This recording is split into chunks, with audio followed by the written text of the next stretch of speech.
नमस्कार, आवाज समाचार देख रहे हैं आप और आपके साथ मैं हूं स्मिता रिशाल। वक्त हो गया 7 बजे की तमाम अहम और बड़ी खबरों का, जिस पर करेंगे नजर। लेकिन उससे पहले नजर इस वक्त की हेडलाइंस पर। कांग्रेस अध्यक्ष पद के लिए चुनाव शांतिपूर्व संपन्न, 90% से ज्यादा पड़े वोट। पूर्व पीएम मनमोहन सिंह, सोनिया गांधी, प्रियंका गांधी समेत दिग्गजों ने डाले वोट। 19 अक्टूबर को गिनती। दिल्ली शराब घोटाला मामले में डिप्टी सीएम मनीष सिसोदिया से सीबीआई की पूछताछ। मार्च निकालकर सीबीआई ऑफिस पहुंचे सिसोदिया। बीजेपी ने बताया भ्रष्टाचार का जश्न। महाराष्ट्र में अंधेरी विधानसभा उपचुनाव के लिए नहीं लड़ेगी बीजेपी। एनसीपी, एमएनएस और शिंदे गुट की अपील पर बीजेपी उम्मीदवार ने वापस लिया नाम।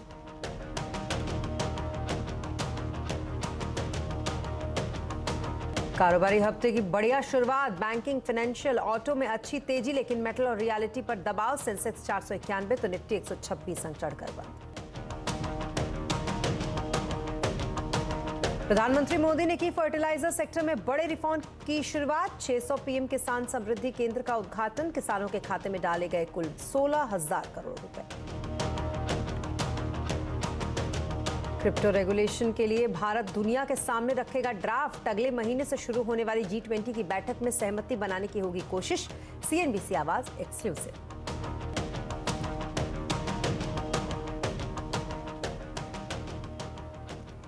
खबरों की शुरुआत कांग्रेस अध्यक्ष पद के लिए करेंगे, जिसके लिए चुनाव शांतिपूर्वक तरीके से संपन्न हो गया। आज पार्टी ने बताया कि कहीं से किसी भी तरीके की गड़बड़ी की खबर नहीं है।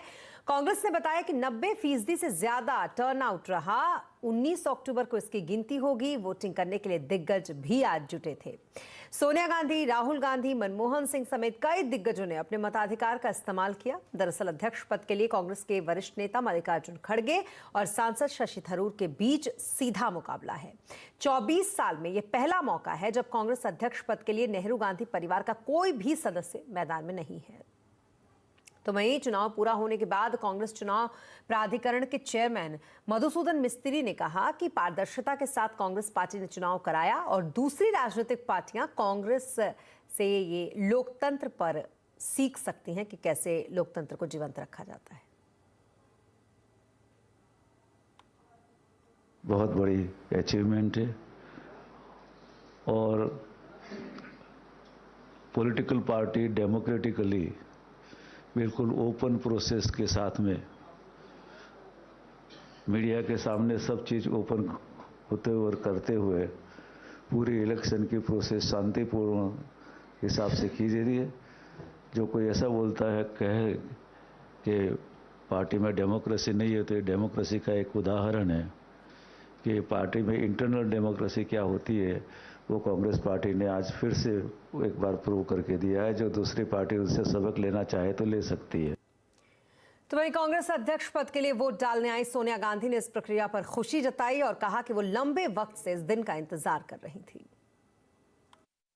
Ma'am, are you happy? I have been waiting for a long time for this day.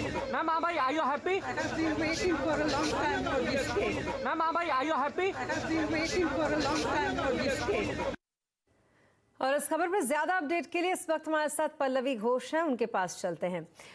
Pallavi ji, 24 साल के बाद नेहरू गांधी परिवार से कोई नहीं मैदान में, क्या लगता है आपको, क्या कुछ अपडेट फिलहाल आज के इस पूरे चुनाव के? जैसे कि आपने कहा 22 साल बाद और 1998 में पिछला चुनाव हुआ था जहाँ पे सोनिया गांधी ने जितेंद्र प्रसाद को हरा के बहुमत से वो चुनाव लड़ी थी और जीती भी थी। और उसके बाद से आज तक वो अभी भी अध्यक्ष है कांग्रेस पार्टी का। एक थोड़े से समय के लिए राहुल गांधी बने थे, लेकिन 2014 के परिणाम के बाद उन्होंने इस्तीफा देते हुए कहा था कि बहुत सारे लोग मेरे साथ नहीं थे, मेरी विचारधारा के साथ नहीं थे, इसलिए मैं पार्टी का अध्यक्ष नहीं बन सकता। और यही एक कारण है कि अभी भी वो चुनाव नहीं लड़े, इसके बावजूद कि कांग्रेस पार्टी के बहुत सारे आला नेताओं ने उनसे अपील की थी। मुझे लगता है बहुत अरसों बाद, मैं कहूंगी 22 साल बाद, एक ऐसा मौका आएगा कि गांधी परिवार के बिना कोई और कांग्रेस का अध्यक्ष बनेगा। मल्लिकार्जुन खड़गे का पाला बिल्कुल भारी है।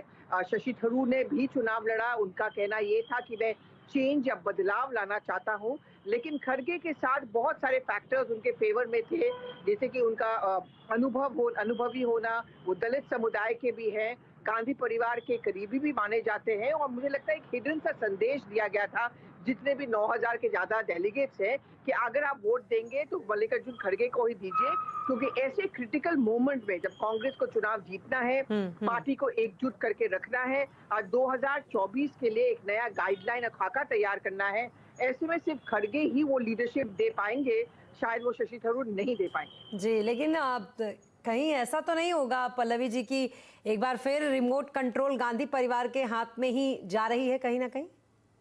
देखिए, सोनिया गांधी बार बार ये बात कहती हुई आई है कि मैं कोई फेवरेटिज्म नहीं करूंगी, मेरे लिए सब समान है और हम लोग का एक हैंड्स ऑफ अप्रोच होगा, यानी कि हम नहीं दखल देंगे। लेकिन आपने खड़गे जी का बयान कल शाम का ही सुना होगा, जहां पे उन्होंने साफ साफ कहा कि मुझे कोई संकोच नहीं है अगर मैं गांधी परिवार के पास जाकर उनकी राय लेता हूं, उनका सुझाव भी लेता हूं। तो यहाँ आके बात ठहर जाती है कि क्या फिर रिमोट कंट्रोल होगा और क्या पूरी पार्टी सिर्फ खड़गे की बात मानने के लिए तैयार है। आपने तो देखा होगा 2004 में, 2009 में जब कांग्रेस पार्टी सत्ता में आई थी और प्रधानमंत्री डॉक्टर मनमोहन सिंह भले ही थे, लेकिन चलती सोनिया गांधी की थी।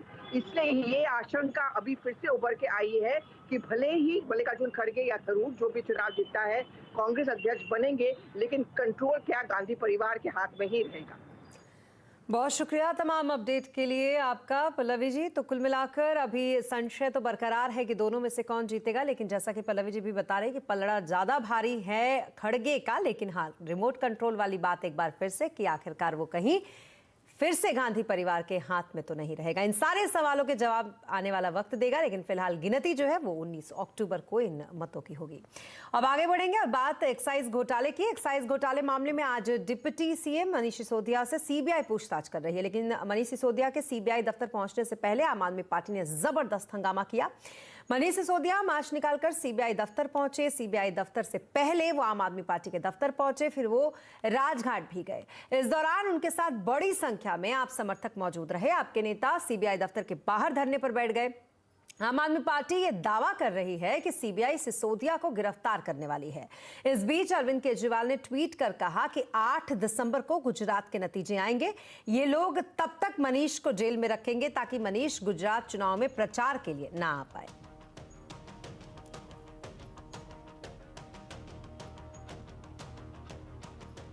अभी उन्होंने गुजरात आना था, लेकिन आज इन लोगों ने मनीष सिसोदिया को गिरफ्तार कर लिया। वो नहीं चाहते कि मनीष सिसोदिया गुजरात में जाके चुनाव का प्रचार करें। 1 महीने तक ये मनीष सिसोदिया को गिरफ्तार करेंगे। जैसे ही 8 तारीख को नतीजे आएंगे, गुजरात में आम आदमी पार्टी की सरकार बनेगी, जेल के ताले टूटेंगे, मनीष सिसोदिया छूटेंगे। मैं मनीष जी को कहना चाहता हूं, आप चिंता मत करो, आपके ना आने से प्रचार बंद नहीं होने वाला। ये सारी जनता प्रचार कर रही है, घर घर जाके प्रचार कर रही है। आज गुजरात में लोग बहुत उम्मीद से आम आदमी पार्टी को देख रहे हैं।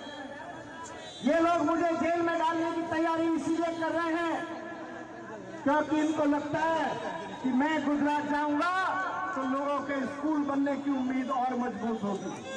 मैं जब गुजरात गया, गुजरात के लोगों ने मुझसे यही कहा कि दिल्ली की तरह हमारे भी स्कूल बनवा देना। हम इस बार आम आदमी पार्टी को सरकार बनवाएंगे, आम आदमी पार्टी को वोट देने वाले हैं। गुजरात में भारतीय जनता पार्टी बुरी तरह से हार रही है और आम आदमी पार्टी की सरकार बनने वाली है। जी हाँ, तो कुछ इस तरीके से पहुंचे वो सीबीआई दफ्तर आज, और इस पर बीजेपी ने आपके इस विरोध प्रदर्शन पर तंज कसते हुए इसे भ्रष्टाचार का जश्न बताया। मनीष सिसोदिया और अरविंद केजरीवाल भ्रष्टाचार के प्रतीक हैं, और भ्रष्टाचार के प्रतीक मनीष सिसोदिया को जिन लोगों ने स्वाभिमान के प्रतीक भगत सिंह के साथ कंपैरिजन किया है, तुलना की है, यह धृष्टता है, ये उचित नहीं है, माफी मांगनी चाहिए। और एक नया प्रचलन आजकल शुरू हो गया है, जब भ्रष्टाचारियों से आजकल सवाल जवाब करने के लिए उन्हें बुलाया जाता है, उन्हें चिट्ठी भेजी जाती है, तो ये सबसे पहले राजघाट चले जाते हैं कि हम सत्याग्रह करेंगे। जी हाँ, तो कुल मिलाकर आज दिल्ली का राजनीतिक पारा काफी हाई रहा, लेकिन क्या कुछ अपडेट इस वक्त है ये जानने के लिए चलते हैं। हमारे संवाददाता दीपाली इस वक्त हमारे साथ जुड़ रही हैं उनके पास। दीपाली, बताएं क्या कुछ अपडेट, मनीष सिसोदिया से क्या अब भी पूछताछ चल रही है? जी बिल्कुल, सुबह से रात हो गई है और दिल्ली के उप मुख्यमंत्री मनीष सिसोदिया अभी भी, आप मेरे पीछे जो सीबीआई का मुख्यालय देख रहे हैं, इसकी पहली मंजिल पर एंटी करप्शन विंग है, यहाँ पर उनसे पूछताछ की जा रही है। 8 घंटे से ज़्यादा का वक्त हो गया है। हालांकि दोपहर में उन्हें आधे घंटे का ब्रेक दिया गया था ताकि वो लंच कर लें, और लंच करने के बाद दोबारा से उनके साथ पूछताछ शुरू की गई, जो अब भी जारी है। सूत्रों से जो हमें जानकारी मिल रही है उसके मुताबिक जो बड़े सवाल है जिनके घेरे में मनीष सिसोदिया इस वक्त फंसे हुए हैं, उनमें यही कि जब ये आबकारी नीति फ्रेम की जा रही थी, बनाई जा रही थी, तो सरकारी बैठकों में बाहरी लोगों को किस तरह से इन्वॉल्व किया गया, उन्हें इन बैठकों में बैठने की इजाज़त किसने दी। मुख्य तौर पर जो नाम सामने आए हैं वो अब तक विजय नायर का नाम शामिल है, जो कि कम्युनिकेशन इंचार्ज आम आदमी पार्टी के हैं, और साथ ही साथ अभिषेक बोयनपल्ली, इन दोनों को पहले ही सीबीआई गिरफ्तार कर चुकी है और अब मनीष सिसोदिया से फिलहाल पूछताछ की जा रही है। आप देख सकते हैं मेरे पीछे, यहाँ पर सीबीआई मुख्यालय में मनीष सिसोदिया अब भी मौजूद है। हालांकि जिस तरह से हम अपने दर्शकों को दिखा रहे थे कि आम आदमी पार्टी इसे पूरी तरह से राजनीतिक रंग दे रही है। अरविंद केजरीवाल ने ये बयान दिया है कि जो सरकार है वो नहीं चाहती कि मनीष सिसोदिया गुजरात आकर प्रचार करे, यही वजह है कि उन्हें वो गिरफ्तार करना चाहते हैं, और अभी इतनी लंबी पूछताछ यहाँ पर मनीष सिसोदिया से की जा रही है। मैं आपको बता दूं, इससे पहले जब सीबीआई ने मनीष सिसोदिया के घर पर छापेमारी की थी तो उस वक्त भी, उस दिन भी करीब 14 घंटे तक पूछताछ चली थी, और सूत्र हमें बता रहे हैं कि उस दिन की गई पूछताछ में जो कुछ भी लिखित बयान मनीष सिसोदिया की तरफ से दर्ज कराए गए हैं, उन पर भी दोबारा से क्रॉस क्वेश्चनिंग इस जांच पड़ताल में फिलहाल की जा रही है। जी, बहुत शुक्रिया तमाम डिटेल्स के लिए आपका दीपाली। तो कुल मिलाकर पूछताछ अब भी जारी मनीष सिसोदिया से, और मनीष सिसोदिया, सत्येंद्र जैन समेत आम आदमी पार्टी के किसी भी नेता के खिलाफ केंद्रीय एजेंसियों की कार्रवाई होती है तो केजरीवाल राजनीतिक आरोप लगाते हैं। आखिर क्या है सच, आज आवाज अड्डा में इसी पर करेंगे बड़ी चर्चा शाम 7:57 पर। और अब बात घाटी में कश्मीरी पंडितों की हत्या की, जिसके खिलाफ पंडितों ने आज श्रीनगर में बड़ा विरोध प्रदर्शन किया। श्रीनगर में हुर्रियत के ऑफिस के बाहर कश्मीरी पंडितों ने विरोध प्रदर्शन किया। तो वहीं जम्मू कश्मीर के पूर्व मुख्यमंत्री फारूक अब्दुल्ला ने कहा कि घाटी में टारगेट किलिंग पर उन्होंने विवादित बयान दिया।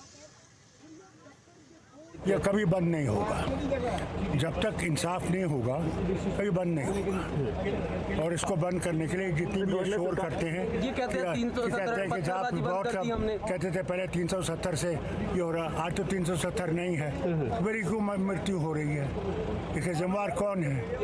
अगर वो बेहतर कर दिया तो फिर पंडित बेचारा मारा नहीं जाता। कहाँ है हालत बेहतर, मुझे तो नहीं दिखता। पीएम किसान सम्मान सम्मेलन 2022 के मौके पर प्रधानमंत्री मोदी ने आज फर्टिलाइजर सेक्टर में बड़े रिफॉर्म की शुरुआत की। प्रधानमंत्री ने 600 किसान समृद्धि केंद्र का उद्घाटन किया, और इसके अलावा पीएम किसान सम्मान निधि योजना के तहत किसानों के खाते में 12वीं किस्त जारी किया। अब तक कुल 16,000 करोड़ रुपए के किसानों के खाते में डाले गए हैं। वन नेशन वन फर्टिलाइजर, इसके रूप में किसानों को सस्ती और क्वालिटी खाद भारत ब्रांड के तहत उपलब्ध कराने की योजना है। हमने यूरिया की 100% नीम कोटिंग करके उसकी कालाबाजारी रुकवाई। हमने बरसों से बंद पड़े देश के 6 सबसे बड़े यूरिया कारखानों को फिर से शुरू करने के लिए मेहनत की है। साथियों, अब तो यूरिया उत्पादन में आत्मनिर्भरता के लिए भारत अब तेजी से लिक्विड नैनो यूरिया, प्रवाही नैनो यूरिया की तरफ बढ़ रहा है। और अब बात करते हैं मार्केट की। कारोबारी हफ्ते की शानदार शुरुआत आज हुई। सेंसेक्स 491 पॉइंट चढ़कर 58,411 पर और निफ्टी 126 पॉइंट चढ़कर 17,312 पर बंद हुआ। आज के कारोबार की अगर बात करें तो सबसे ज्यादा तेजी बैंकिंग फाइनेंशियल शेयरों में आज देखने को मिली। कोटक के एमसी के एमडी सीईओ नीलेश शाह और आदित्य बिरला सन लाइफ के एमडी सीईओ ए बाला सुब्रमण्यम की पूरी बातचीत आप देख सकते हैं शाम 7:27 पर। और आपका चहेता शेयर एचडीएफसी जल्द ही निफ्टी से बाहर हो सकता है, ये कहना है न्यूवाना इक्विटीज का। ब्रोकरेज हाउस के मुताबिक एचडीएफसी बैंक के साथ मर्जर के बाद निफ्टी में बदलाव होने तय है। पूरी खबर बता रहे हैं सुमित मेहरोत्रा। निफ्टी से बाहर होगा एचडीएफसी लिमिटेड। दरअसल ये हमारा मानना नहीं है, ये अलग अलग ब्रोकरेज हाउसेस का मानना, और उनका नोट भी आया है। तो आपकी स्क्रीन पर वो नोट आता हुआ दिखाई पड़ेगा, जहां पर वो मान रहे हैं कि मर्जर के बाद ये गुंजाइश है कि शायद एचडीएफसी बैंक निफ्टी से बाहर ना हो, एचडीएफसी लिमिटेड निफ्टी से बाहर हो। एचडीएफसी बैंक के निकलने की गुंजाइश थोड़ी कम दिखाई पड़ रही है। इनफैक्ट एचडीएफसी बैंक का तो वेटेज बढ़ता हुआ दिखाई पड़ सकता है। हालांकि एचडीएफसी लिमिटेड के अंदर जो मनी आउटफ्लो है वो यहां पर बढ़ता हुआ दिखाई पड़ेगा। एचडीएफसी बैंक का वेटेज इसलिए बढ़ेगा कि फ्री फ्लोट बढ़ेगा, जिसकी वजह से वेटेज बढ़ता हुआ दिखाई पड़ेगा। एचडीएफसी लिमिटेड में करीब करीब $150 करोड़ के आसपास की बिकवाली का अनुमान ब्रोकरेज हाउसेस मान रहे हैं। एचडीएफसी लिमिटेड की रफली 5.5% के आसपास की वेटेज, और इस वेटेज की कमी निफ्टी 50 के अंदर आएगी। इस कमी को पूरा कौन करेगा, यानी कि एचडीएफसी लिमिटेड की जगह शामिल कौन हो सकता है, वो कुछ हाउसेस आपके सामने नाम रखेंगे। नुवामा मानता है कि पीडीलाइट इंडस्ट्रीज और अंबुजा सीमेंट, ये दो नाम है जहां जो कि निफ्टी 50 का हिस्सा बन सकते हैं। इसके अलावा उनका मानना है कि शायद टाटा पावर निफ्टी 50 का हिस्सा बने, या फिर शायद एसआरएफ को आप निफ्टी 50 का हिस्सा बनते हुए देखें। इन्वेस्टेक मानता है कि पीडीलाइट इंडस्ट्रीज या फिर अंबुजा सीमेंट जैसे नाम जो है वो निफ्टी 50 का हिस्सा बन सकते हैं। तो जो पैसा जाएगा वो यहां पर फ्लो के तौर पर आता हुआ दिखाई पड़ सकता है, इसलिए आप इन पर नजर रखेंगे। कैसे होगा ये पूरा मर्जर? सबसे पहले तो 25 नवंबर को एक शेयरधारकों की बैठक है। उस बैठक का जो आउटकम है वो दिसंबर मिड में कहीं आता हुआ दिखाई पड़ेगा, और उस दिसंबर के मिड में उस बैठक के आउटकम के साथ साथ अगर सब कुछ फेवरेबल रहा और अगर फैसला शेयरधारकों ने एचडीएफसी लिमिटेड के बाहर जाने को लेकर दिया, तो दिसंबर एंड या जनवरी के मिड तक आते आते फैसला पूरी तरह से आपको आता हुआ दिखाई पड़ेगा, और Q1 FY24 तक ये पूरा विलय जो है वो कंप्लीट होता हुआ दिखाई पड़ेगा। क्यों एचडीएफसी लिमिटेड इंपॉर्टेंट है? एचडीएफसी लिमिटेड इसलिए इंपॉर्टेंट है कि जब से निफ्टी 50 बना है तब से उसके एक्चुअल कंट्रीब्यूटर का हिस्सा रहा है, और वो एक्चुअल स्टॉक ने अब तक करीब 11,500% का रिटर्न दिया, 11,200% टू बी वेरी प्रिसाइज का रिटर्न एचडीएफसी लिमिटेड तब से अब तक दे चुका है। इतना ही नहीं, निफ्टी की जो 4 एक्चुअल कंपनीज हैं उनमें टॉप 4 में एचडीएफसी लिमिटेड का नाम शुमार है बेहतरीन रिटर्न देने वाली कंपनियों में। एफआईएसडीआईएस का ऑल टाइम फेवरेट है एचडीएफसी ग्रुप, और उसमें एचडीएफसी लिमिटेड सबसे ज्यादा फेवरेट के तौर पर दिखाया जाता है। तो इस तरह के फैंसी है एचडीएफसी ग्रुप के साथ और एचडीएफसी लिमिटेड के साथ, तो इसलिए इंपॉर्टेंट है। अगर एक और इंपॉर्टेंट आंकड़ा भी आपकी स्क्रीन पर है कि पिछले 1 साल में 16% रिटर्न दिया, 3 साल में 15%, 5 साल में 35% और करीब करीब 10 साल में 216% का रिटर्न एचडीएफसी लिमिटेड ऑलरेडी दे चुका है। तो इस तरह के मासिव रिटर्न देने वाले स्टॉक को निफ्टी को छोड़ना होगा, और क्या ये पूरी कंपोजिशन है वो आपने भी देखी। और फिर से यूक्रेन पर पुतिन का बड़ा हमला, बताएंगे पूरी खबर ब्रेक के बाद।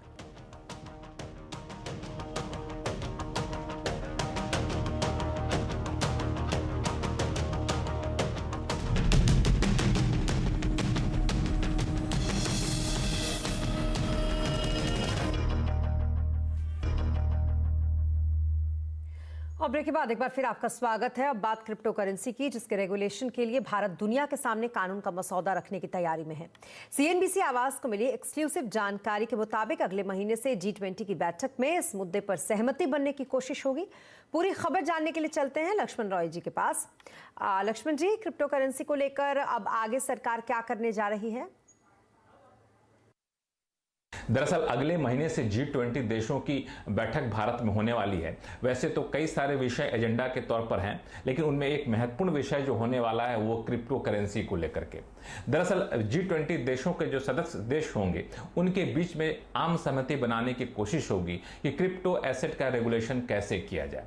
जो अलग अलग देशों की मॉनेटरी व्यवस्था, नगदी की व्यवस्था है, उसमें क्रिप्टो का स्थान क्या रहना चाहिए, अलग अलग देशों को जो रेगुलेटर हैं वो आपस में कैसे तालमेल बिठाएं, अंतर्राष्ट्रीय स्तर पर मैकेनिज्म क्या होना चाहिए। G20 देशों में अगर ये सहमति बन जाती है तो सरकार का मानना है कि क्रिप्टो एसेट पर रेगुलेशन करना ज्यादा आसान होगा और कामयाब होगा। अगर सिर्फ देश के अंदर ये रेगुलेशन बनता है तो इस पर रेगुलेशन करना काफी ज्यादा मुश्किल हो जाएगा, क्योंकि ये ट्रेड क्रॉस बॉर्डर ट्रेड भी होता है क्रिप्टो एसेट का। यही वजह है कि G20 पर सरकार खास फोकस कर रही है, क्योंकि इसके सदस्य देश जो हैं उनमें क्रिप्टो एसेट का चलन काफी ज्यादा है। मिसाल के तौर पर US, UK, China, Canada, Japan जैसे देश इसमें शामिल हैं। यही वजह कि सरकार G20 के प्लेटफॉर्म पर क्रिप्टो एसेट के रेगुलेशन के मुद्दे को जोर शोर से उठाने के मूड में है। वित्त मंत्रालय इसकी तैयारी भी कर रहा है, इसका शुरुआती मसौदा भी तैयार कर रहा है। हालांकि सिर्फ G20 नहीं, IMF के प्लेटफॉर्म पर भी सरकार चाहती है उस लेवल पे भी एक अंतर्राष्ट्रीय मैकेनिज्म तैयार हो कि कैसे क्रिप्टो एसेट का रेगुलेशन किया जाए।